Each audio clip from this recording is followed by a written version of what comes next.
নমস্কার বন্ধুরা, মৌস কিচেনে সকলকে স্বাগত জানাচ্ছি। আজকে যে রেসিপিটি আমি আপনাদের সামনে শেয়ার করছি সেটি হলো চিংড়ি পোস্ত।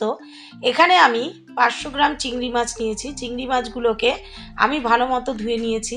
তারপরে দিয়ে দিচ্ছি সামান্য অল্প লবণ আর সামান্য অল্প হলুদ গুঁড়ো দিয়ে ভালো করে লবণ আর হলুদের সাথে মেখে নিচ্ছি।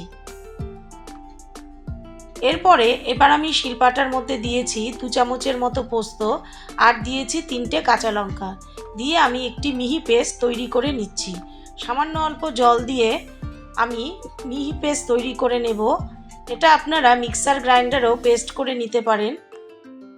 এইভাবে আমি মিহি পেস্ট তৈরি করে নিয়ে বাটির মধ্যে উঠিয়ে রাখছি।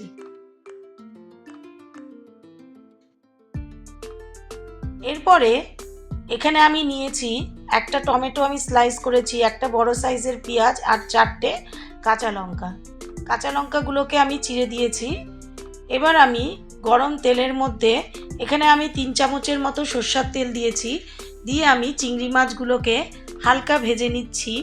1 থেকে 2 মিনিট আমি চিংড়ি মাছগুলোকে এপিট ওপিট করে ভেজে নেব। চিংড়ি মাছ আমরা অনেক রকমভাবেই খেয়ে থাকি।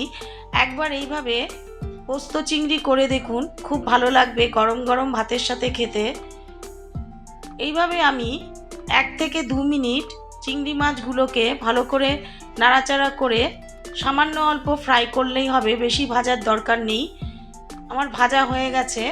এবার আমি একটি বাটির মধ্যে চিংড়ি মাছগুলোকে উঠিয়ে নেব।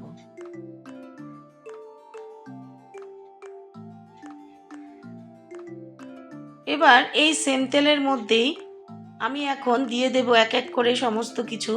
আমি কিন্তু ফোড়নে কোনো কিছু ব্যবহার করলাম না। এই সেম তেলের মধ্যেই আমি এখন পেঁয়াজ কুচোনো, যেটা একটা গোটা পেঁয়াজ বড় সাইজের আমি কুচিয়ে নিয়েছি, সেই পেঁয়াজগুলো দিয়ে দিলাম। দিয়ে আমি একটু ফ্রাই করে নিচ্ছি। হাই ফ্লেমেই আমি এটাকে ভেজে নেব। তারপরে আমি দিয়ে দিচ্ছি টমেটোগুলো আমি পেঁয়াজের সাথে ভালো করে নেড়ে চেড়ে নিলাম। এবার দিয়ে দিচ্ছি সামান্য অল্প লবণ